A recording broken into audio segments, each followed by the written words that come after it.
En la hora de la verdad, el invitado del día. Presenta Colsubsidio, con todo lo que te mereces.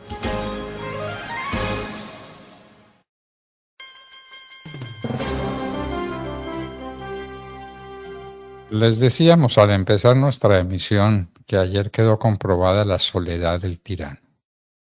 En Medellín se calcula que fueron 60 personas las que se reunieron para vitorear a Petro y para exigir, hágame el favor, elección de fiscal. En Cali, solamente las chivas pagadas por el gobierno, las chivas con indígenas, a los que pasean por todas partes para amedrentar y para mostrar algún respaldo al tirano. En Barranquilla nada, en Cartagena nada, Manizales, Pereira, Armenia, la soledad del poder. Pero al mismo tiempo, una horda secuestra a la Corte Suprema de Justicia. ¿Qué nos dice? La persona tal vez más autorizada en Colombia para hacer estos análisis hoy, ex viceministro de Justicia y candidato a la presidencia de la República, Rafael Nieto Loaiza. Muy buenos días. Doctor Londoño, muy buenos días para usted y para todos los oyentes. La visión que usted tiene de los hechos de ayer, probablemente los más graves que han ocurrido en la historia de Colombia en los 2 siglos de vida independiente. ¿Qué dice usted? Quizás, doctor Londoño, empezar por donde usted ha hecho la introducción, en el hecho de que las manifestaciones fueron muy pobres en asistencia, muy pobres en asistencia, y lo que eso significa. Y es que la capacidad que en algún momento dado tuvo Petro para calentar la calle parece haberla perdido. Y ese es sin duda un elemento positivo porque significa que no podrá usar esa calle como instrumento de gobernabilidad y de presión frente a las armas del poder público para que ellas hagan lo que quieren. Y eso sin duda es positivo. Creo que hay otro elemento positivo de lo que ocurrió ayer, y es que todas las instituciones, sin excepción, salieron en defensa de la Corte Suprema de Justicia, de su autonomía y su independencia, de su discrecionalidad para elegir en los tiempos que considere prudente fiscal general de la Nación. Hay pronunciamientos de la Corte Constitucional, del Consejo de Estado, del Consejo Superior de la Judicatura, de la Procuraduría, de la Fiscalía, de la Defensoría del Pueblo, de la Presidencia del Senado, todos apoyando de manera clara e inequívoca a la Corte. Yo no vi, pero es posible que haya alguien que sí, pronunciamiento alguno de la presidencia de la Cámara, doctor Londoño. Valdría la pena buscarlo. Pero salvo esa ausencia, que quizás es simplemente porque no la encontré. Sí la hubo, perdone, doctor Rafael. Lo hizo el vicepresidente Juan Espinal, a nombre de la Cámara de Representantes, de la mesa directiva. Pero ojo de Márquez, que no es lo mismo. No es lo mismo el pronunciamiento de Juan, en mi opinión, que el pronunciamiento que debería haber hecho el presidente de la Cámara, que sabemos además que es bastante cercano a Petro. Pero digo, salvo eso, que parece que todas las instituciones de las distintas ramas del poder público fueron claros, específicos, contundentes en el apoyo a la Corte. Y creo que ese es también un mensaje importante. A eso tendrán que sumarse las declaraciones de Andrés Pastrana, del Partido Conservador, del Partido Liberal, del el Centro Democrático, de Cambio Radical, en la misma dirección. En cambio, no vi nada poco del partido de la U y vi una declaración floja, insípida, sin contenido de fondo de la iglesia. Los otros, sin embargo... Perdón, tuvimos una interrupción. ¿La declaración floja insípida de quién? Del Partido Verde, doctor Londoño. Ya, yo no sé si ya. usted la vio. No. Firmada por Antonio Navarro. Una declaración sin mayor contenido, sin condena, sin soporte claro a la Corte, ni condena al bloqueo. Firmada por Antonio Navarro. En todo caso, yo diría que hay una amplísima mayoría de apoyo político a la Corte y creo que eso también es favorable. Y lo mismo ocurrió en las redes sociales y creo que también ello hay que aplaudirlo. Eso primero, digamos, lo que me parece que es rescatable de lo de ayer. Más, por supuesto, un hecho que creo que todos deberíamos aplaudir es la posición vertical con carácter de la Corte Suprema misma, que sabiendo lo que se venía y la presión que el gobierno estaba ejerciendo, con autonomía, con firmeza, tomó las decisiones que consideró prudente en las distintas rondas de votación y sin encontrar mayorías suficientes, que sabemos que debe ser una mayoría absoluta para la elección del fiscal, de acuerdo con lo que dice el reglamento de la Corte, advirtió que no se había llegado a la elección de fiscal y que por tanto habría que hacer una nueva ronda el 22 de febrero, próxima reunión de la sala plena de la Corte. Yo creo que eso es lo positivo. Lo negativo, déjeme empezar desde algunas cosas que me parecieron evidentes. Uno, tardía, muy tardía, la reacción de la Policía Nacional.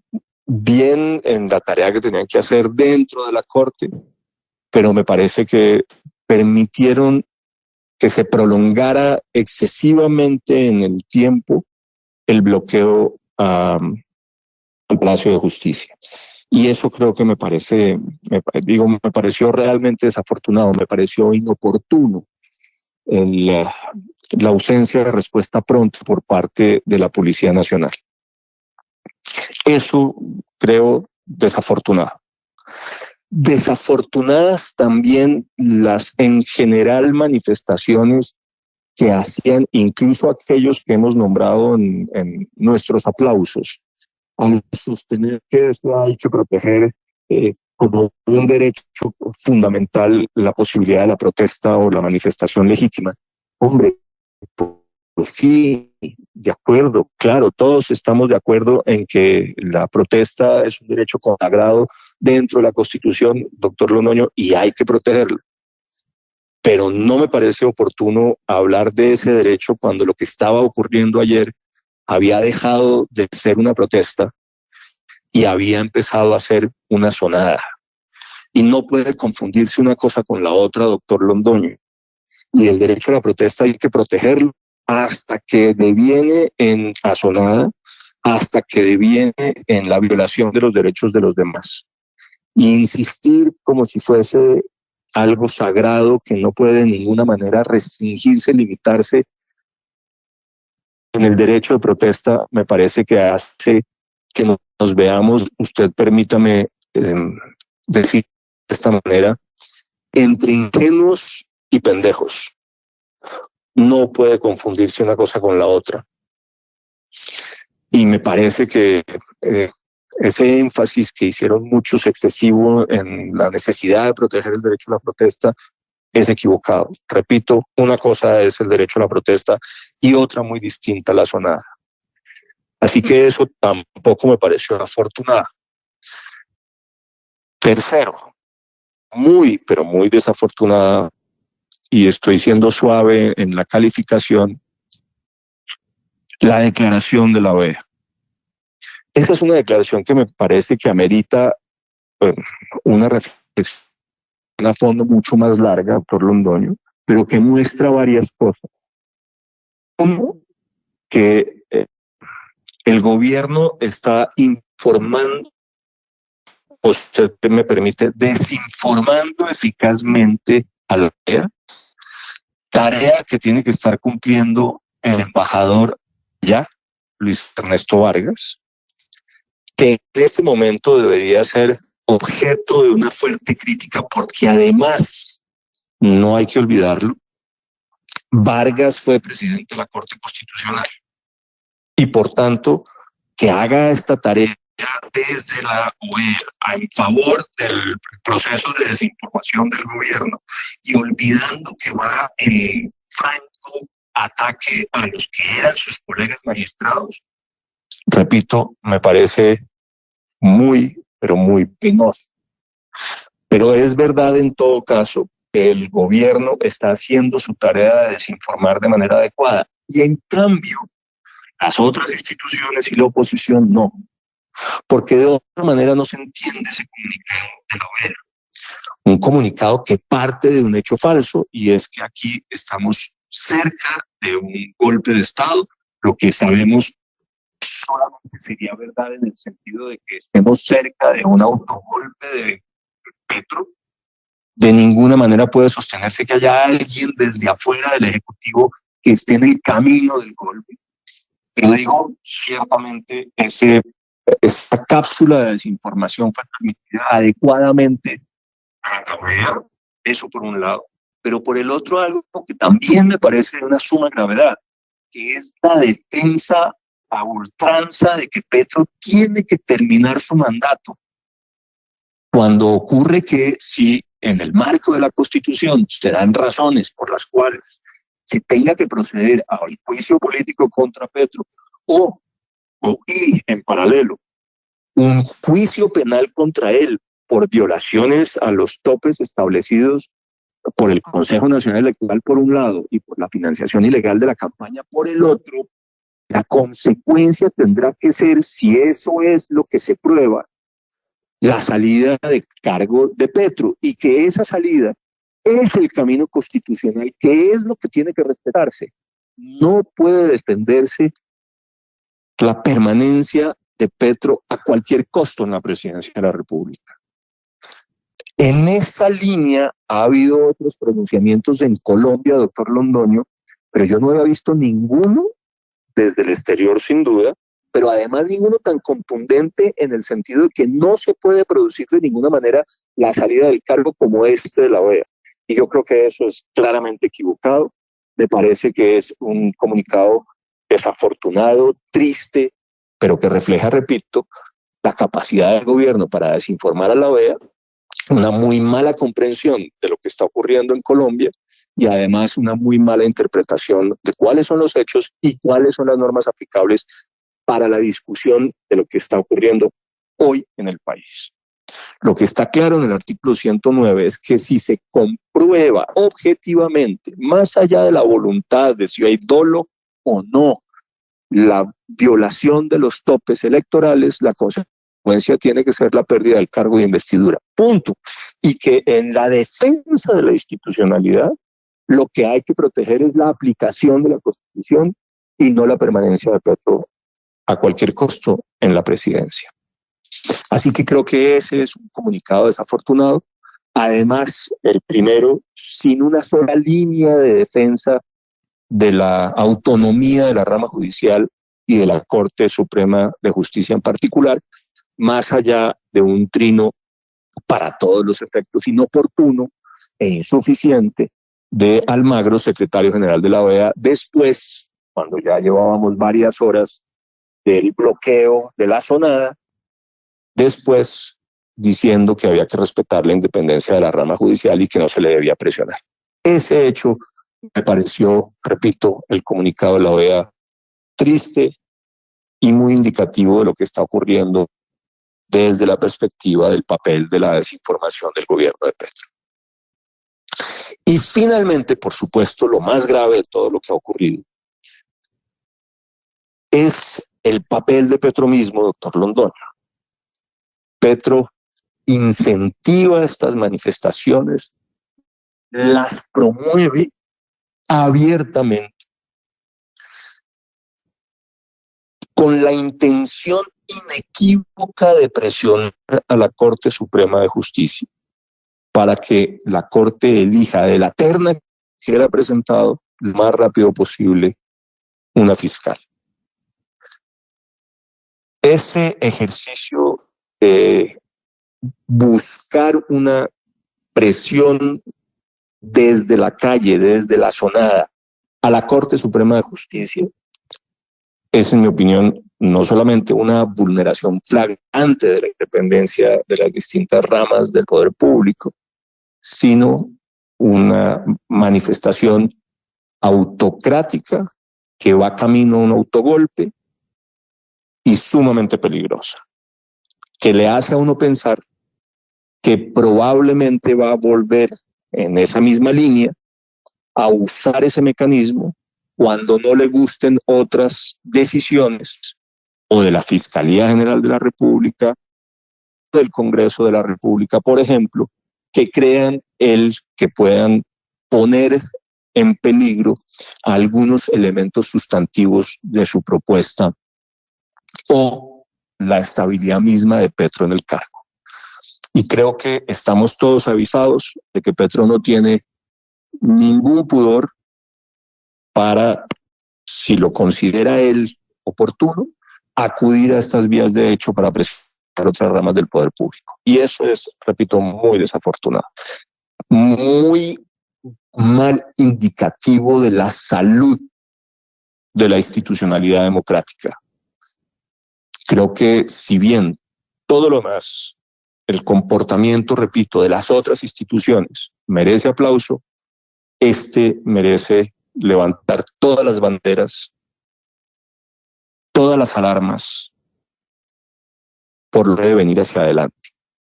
No hay duda, doctor Londoño, de que las manifestaciones son promovidas desde presidencia. No hay duda de que detrás estaba el M-19 y que la presencia del M-19 y de banderas del M-19 frente a la Corte Suprema de Justicia tenía el claro propósito de intimidar a los magistrados, recordándoles así el asalto por parte de ese grupo terrorista en 1985. Y no hay duda de que la demora de la actuación de la policía para disolver la zonada está íntimamente ligada al hecho de que Petro no le permitía a la policía hacer tal cosa. Cerca de 8 horas quedaron confinados, bloqueados, sujetos a la intimidación, a la zonada de los magistrados en el Palacio de Justicia.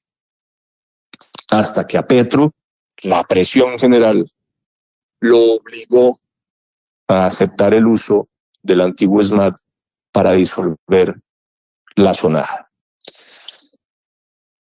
Ciertamente eso es de todo lo más grave y lo más preocupante. Y terminar, doctor Londoño, diciendo que no deberíamos olvidar en ningún instante qué es lo que hay detrás de esa decisión de Petro. Detrás de la decisión de Petro hay miedo, pánico, porque la Fiscalía está tomando decisiones contra personas de su círculo más cercano. Su hijo, su hermano, su gerente de campaña, el expresidente de su partido político, la Colombia Humana, su ex jefe de gabinete,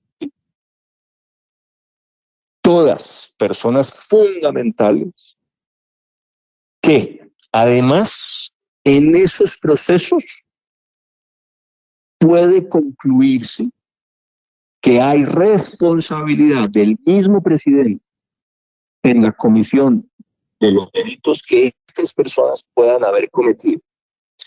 Y que si no hubiera responsabilidad penal, que ya lo veremos, en mi opinión sí, En todo caso, los hechos que ahí se investigan y por los cuales la Fiscalía puede acusar, pueden significar la prueba objetiva de la violación de los topes de la financiación ilegal de la campaña y por tanto la conclusión de que Petro tiene que ser suspendido, retirado de su cargo, mientras que se adelanta el juicio político y el juicio penal contra él.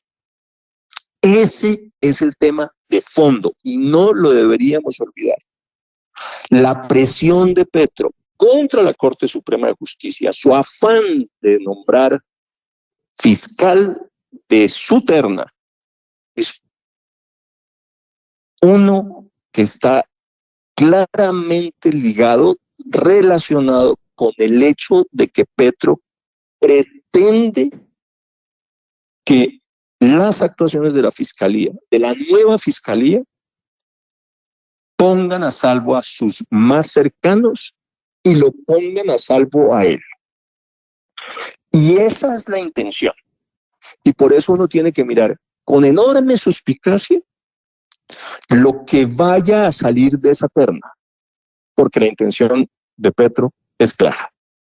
Lo que pretende Petro es que la actual Fiscalía no cumpla su tarea, proteger a sus más cercanos y protegerse a él. Y las declaraciones de Petro de que la democracia pasa por el respeto de la voluntad popular y punto.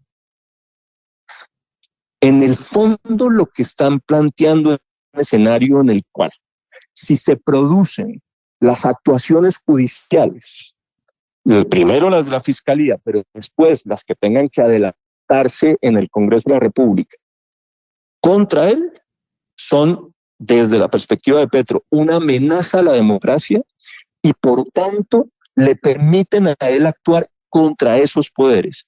Y ese escenario, en mi opinión, es el de la más extrema gravedad que podamos tener en un futuro próximo en Colombia, porque, repito, ese es el escenario del autogolpe, que creo es el camino que hemos empezado a recorrer. Y el de la sonada de ayer, es un paso más en ese sendero. No hay que confundir, doctor Londoño. Se respetan los resultados electorales, pero no se puede respetar de ninguna manera la trampa.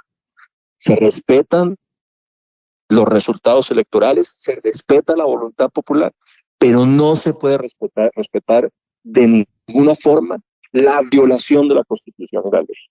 De manera que si esos resultados electorales, si esa manifestación de la voluntad popular se ve manchada por la trampa y el delito, por la violación de lo que la Constitución y la ley dicen, la respuesta democrática e institucional en un Estado de Derecho tiene que ser la aplicación de las normas constitucionales y las normas penales para esa trampa y ese delito.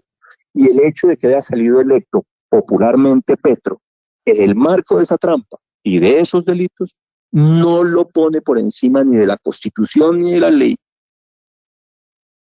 Y eso deberíamos entenderlos todos. La defensa de la democracia y de la institucionalidad no es la defensa de que Petro se quede en la casa del niño a cualquier costo, haya hecho lo que haya hecho. La defensa de la constitucionalidad y la institucionalidad es la defensa de la Constitución y de la ley.